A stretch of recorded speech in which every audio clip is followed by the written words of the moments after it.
ukaba umunyenkomezi ukaba uwo guhanuzwa bakeneye umuntu agororotse batumbera umugororotse akavuga turya ni ntungane urya n'umunyakuri urya akora ibintu neza urya ntakora koza urya ntarenganya murumva umugororotsi arahiriwe umugororotsi arashimwa haleluya urumva ngo uruvyaro rwiwe ngo ruzoba abanyenkomezi mw'isi ngo umuryango batunganye uzohabwa umugisha mwavyumvise abana b'umugororotsi ko nabo baba bagororotsi nukuri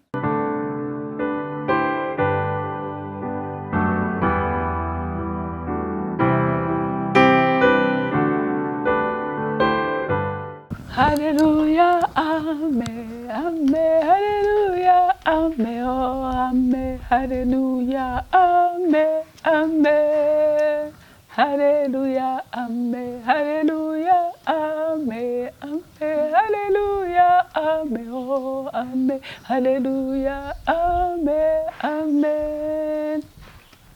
Haleluya, ame uri mwiza Yesu, ame ugira neza mwami we, ame, haleluya, ame, ame, haleluya, ame uri umwizigirwa, ame uri umutabazi we, ame, haleluya, ame, amen, haleluya, amen. Bakunze bahorikana TV ndanezerewe cyane gusura guhura namwe ngo tuganire ijambo ry'Imana ariko imbere ko dutangura kuganira reka tubanze dusenge.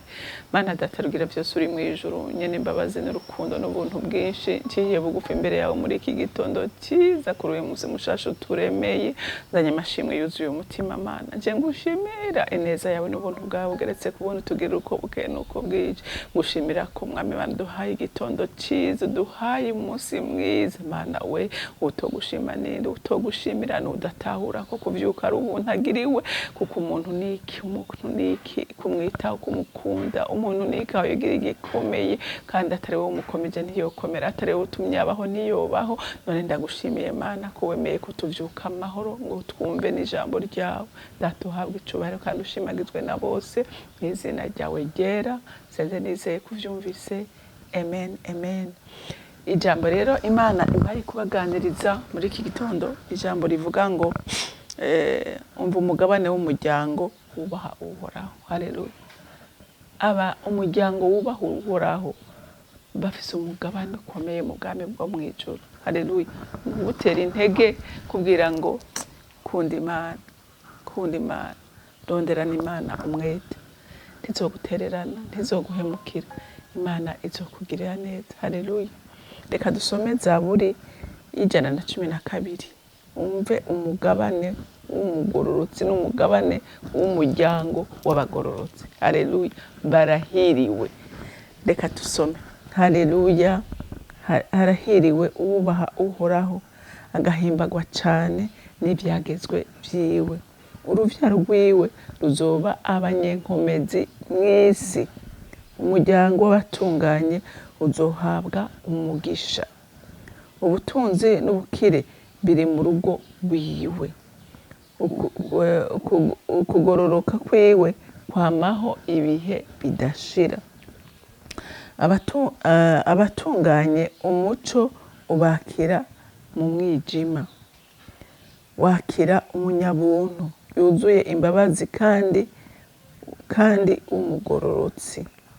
Harahiriwe ugira neza akagurana abandi agakora ibikorwa byiwe uburyo butunganye kuko atazokwigera anyiganyizwa umugororotsi azokwibukwa ibihe bidashira ntazotinya inkuru mbi umutima wiwe urashikamye wizigiye uhoraho umutima wiwe urahamangiye ntazotinya gushitsaho azokwibonera abasi biwe yatanze isabagire yahaye abakene ukugoroka kwiwe kwamaho ibihe bidashira inkomezi ziwe zizoshigwa hejuru mu cubahiro umunyakibi azobiraba ababare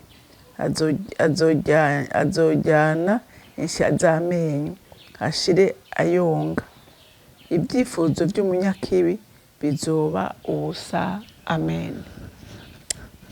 Iri jambo narisomye numva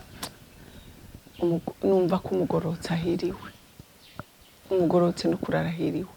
Umugorotsi aratonye kandi aratoneshwa n'Imana. Haleluya, haleluya. Umugorotsi agirirwa neza. Umugorotsi umva ngo haleluya, ngo harahiriwe ubaha Uhoraho, agahimbagwa cyane n'ibyagezwe byiwe. Wabyumvise?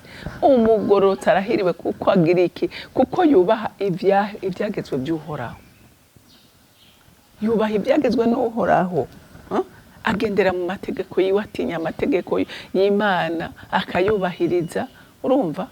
Abana amahoro n'abantu, Imana ikamwishimira n'abantu bakamunezerererwa. Bantu b'Imana, burya umugorotsi n'abantu baramukunda. Umugorotsi agira neza. Umugorotsi arakundwa. Haleluya, haleluya. Urumva? Ngo uruvyaro rwiwe ruzoba abanyenkomezi mw'isi. Ngo uruvyaro rwiwe ruzogira iki? Ngo bazoba abanyenkomezi mw'isi. Urumva? Iyo uri umugorotsi ugendera mu byagezwe by'Uhoraho, Imana iragutonesha. Imana igusuka ko umugisha wayo. Imana iguha ubwenge bwayo. Imana iguha kuroranya ibintu. Haleluya, haleluya. Ugira ubwenge bwo kuroranya ibintu. Ukaba umunyenkomezi, ukaba uwo guhanuzwa. Bakeneye umuntu agororotse, batumbera umugorotsi akavuga turya n'intungane, ujya n'umunyakuri, ujya akora ibintu neza, ujya ntakora koza, ujya ntarenganya. Murumva? Umugorotsi arahiriwe, umugorotsi arashimwa. Haleluya. Urumva?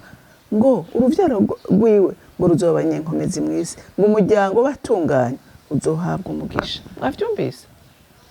Abana b'umugorotsi ko nabo baba bagororotsi. Nukuri uraza umwana iyo yatojwe indero nziza n'abavyeyi bose, papa mama, ari abantu bagorotse, ari abantu bubaha Imana, ari abantu banka icaha.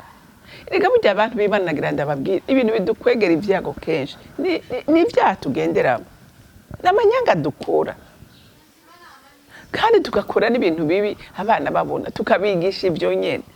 Ariko iwiyumvire papa mama batoje indero nziza abana babo mu buto bwabo, baberetse ubugororotsi, baberetse kururanya ibintu, bariko babankisha gukora icyaha. Uriko uravyumva? Abo bana bazoreka kugira umugisha gute? Bazoreka kugira umugisha gute? Rero umuntu yubaha Imana, umuntu yubaha ibyagezwe by'Uhoraho, abitoza nabo mu rugo rwiwe, kandi umugabane wabo ni mwiza pe. Haleluya, haleluya. Ngo ubutunzi n'ubukire biri mu rugo rwiwe. Imana ivuga ngo nzohezagira abagororotsi banje, nzobahaza ibyiza. Kandi Imana ntibesha ngo ibyo umugororotsi akoze ko bihabwa umugisha n'Imana, kuko ahimbara umutima w'Imana. Haleluya. Turazi ko ijambo ry'Imana rivuga ngo amafeza n'inzahabu ni ivy'Imana byose. Ubutunzi bwo mwese bwose n'ubw'Imana, kandi ibugenera abana biwe, abana b'Imana. Haleluya. Ngo ubutunzi n'ubukire biri mu rugo rwiwe, kugororoka kwiwe kwamaho ibihe bidashira. Urumva? Umuntu agendera mu byagezwe by'Uhoraho, ukugoroka kwamaho iminsi yose. Ntagororoka uyu munsi ejo ngo gabita.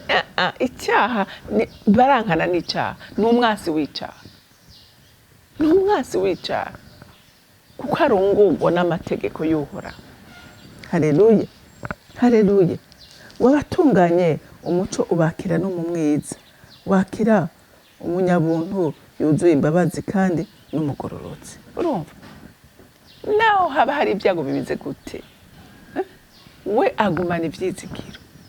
We ntarabisha amaso nk'ayo bandi barabisha, arabisha amaso y'ukwizera. Naho haba hari ibintu bisa nabi, aravuga ngo ejo ni heza. Haleluya, haleluya. Agahagarara ku ijambo ry'Imana, akamenya ngo Imana ni Imana ikuranye ibihe. Uyu munsi bushobora kuba bwije, ejo buzoca, agashima Imana. Haleluya. Akamenya ngo ibi Imana yarabigenye bihora bizobaho. Haleluya. Muga akamenya ati n'ibihe byiza biraza.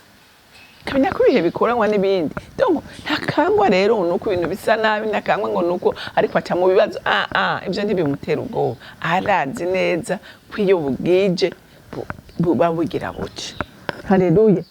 Ngo abatunganye ngo ku murongo wa 5 harahiriwe ugira neza akagurana abandi agakora ibikorwa vyiwe uburyo butunganye. Urumva harahiriwe umuntu yitwararika abandi, umuntu adafunga igipfunsi iyo umuntu amugana, yugurura igipfunsi uja mugana akamugirira neza.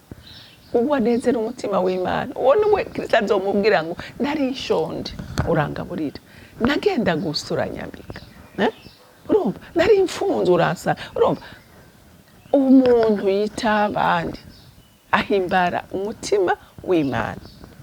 Ibyo dukorera abandi tuba turiko tubikorera Imana. Haleluya. Haleluya. Ngo kuko atazokwigera anyiganyizwa, umugorotsi azokwibukwa ibihe bidashira. Muze murabe abantu bakoze neza ntibibagirana. Ineza yabo yamuri kwiravuga, ineza yabo ntiyibagirana. Hari abantu batakibaho mugabo bakubwira ati naka yari ntore, naka yagira gutya na gutya, naka yanezereza abantu, naka yambika abantu, naka yafungurira abantu, naka umva bafise amakuru, barasize amakuru mw'isi. Ayo makuru nayo ntiyigera yibagiranwa na rimwe. Biraryoshe, biraryoshe. Umuntu azotinya inkuru mbi, umutima wiwe urashikamye wizigiye uhoraho. Urumva inkuru mba yumvise ntacika umutima, aravuga ati ko Imana yavyemeye, ndagushima Mana kuba ari bwo bugombe wemeye. Erega burya abantu b'Imana je ikintu nabonye, ibintu byose iyo dushatse kubigira byiza urumva biraba byiza. Ukavuga uti Imana yashimye ibi kandi twemere ubugombe bwawe ni kwidusaba. Mukaneze ko yabwira uti Imana no muri ibi ko ari byo wemeye, ndasabye amahoro yawe n'umunezero wawe, ndasabye umpe inkomezi zo kuvyakira, hama mba amahoro. Haleluya. Ati kuko ubugombe bwawe ndabwemeye, ariko nko mu nkomezi zanje nk'umuntu, mu ntege nke zanje nk'umuntu, ndumva umutima utari kuravyakira, ndumva ndiko ndananirwa, ariko ndakeneye unyuzuze ihumure ryawe, unyuzuze amahoro yawe, umugutahura. Haleluya. Imana birayihimbara. Amen. Numva ntazotinya rero ikibaye, abaza ati ni Imana yagikoze kandi ndashima uko biri kose. Umutima wiwe urahamangiye ntuzotinya gushitsaho azokwibonera abansi biwe. Urumva ntatinya ngo afise abansi, arazi ko atakintu cyo mubako Imana itacemeye. Abantu b'Imana mwibaza ko tubaho kubera Satani abishaka n'abamukorera. Tubaho kubw'ubugombe bw'Imana, tubaho kuko Imana itaravuga ngo iminsi yawe irarangiye. Nta bantu mubona bagira accident mortel, hamwe uvuga uti none uyu muntu yavuye, bakakubwira ati nta nagakomere yasohokanye. Imana ibigikeneye kwaba, ariko uwundi ukumva ngo yanyereye gusa, ngo uri muri dushe ngo akubitaga agakomokomo hasi yahwereye. Urumva donc abantu b'Imana ntidukwiye kugira ubwoba, tuba tuzi ngo Imana iri au contrôle, Imana itwitayeho. Haleluya. Imana icyo yemeye ngo kibe ntidushobora kuyihinyuza, icyo yadesize kuba kiraba ari kiba ari cyiza, ntawo hagarara imbere y'umugambi w'Imana. Rero abamenyanye nayo mu bikomeye barahumurika, baravuga ati uko biri kose Imana yabipermese, irazi ingene ibindindira, irazi ingene inkomereza no muri ibi. Haleluya. Haleluya. Ngo yatanze isabagire, yahaye abakene, ukugoroka kwiwe kwamaho ibihe bidashira, inkomezi ziwe zizoshigwa hejuru mu cubahiro. Urumva abantu bagiye batanga isabagire, nukuri ugasanga nukuri arahura n'umuntu ukumva arakubwiye ngo yongo warakoze, akakubwira ikintu wamukoreye atani cyo cibuka. Tanga isabagire umva ico kintu bakoze muzohurire imbere kandi no mugambi bw'Imana uzigisange cyanditswe. Haleluya. Iga gutanga, iga gukundana, iga guha abandi, iga kubabara abandi, uzura umutima wa compassion. Haleluya. Haleluya. Umutima wuzuye imbabazi, umutima wuzuye kugira neza. Haleluya. Umunyakibi azobiraba ababare, azojya insya z'amenyo ashire ayonga. Urumva abanyakibi umugabane wabo, iyo babonye umuntu ariko akora neza barababara, barondera ibyo bovuga, ariko ariyerekana nuko afise byinshi, nuko ageze wewe ntumva ikomereze. Abanyakibi nuko bama barondera imvo, naho reka gukora ngurya amaboko yiwe ntacarekura, watanga abashaka kwiyerekana. Ariko uravyumva, umunyakibi ntazobura icyo avuga. Ukora nabi, ukora neza, umunyakibi ntazobura icyo avuga. Ariko wewe ubandanye wikorera neza, ngo ibyifuzo by'abanyakibi bizoba ubusa. Wavyumvise? Ibyifuzo by'abanyakibi bizoba ubusa. Wowe wikomereze, wikorera neza, wigendereye mu byagezwe by'Uhoraho, ukunda Imana, ukundisha umutima wawe n'ubwenge bwawe, wigisha abana bawe gukora neza, kuko uzoba uri kubaha umurage mwiza. Haleluya. Umurage mwiza utazobora, ubutunzi butazobora, uzobahaye kubitsa ahantu hameze neza. Rero Imana yo mwijuru ibampera umugisha. Mana datarugira byose uri mwijuru, sindabirwa kugushimira Mana, uri mwiza kandi ugira neza. Urukundo rwawe ni neza yawe birenze uko umuntu yo bivuga n'ingene yo bimenya. Mana ndagushimira ku mugororotsa hiriwe, ese cyompa abantu bose bagaharanira kugendera mu byagezwe byawe, kugira ngo baze baragwe umugisha udahera, ndetse n'urubyaro rwabo ruze ruragwe ibyiza mu isi. Mana ndagushimiye kandi ndakunenaje, icyubahiro kibi cawe mu izina ryawe ryera, senze nizeye kubyumvise. Amen, amen. Mwarahezagiwe, mugira umunsi mwiza.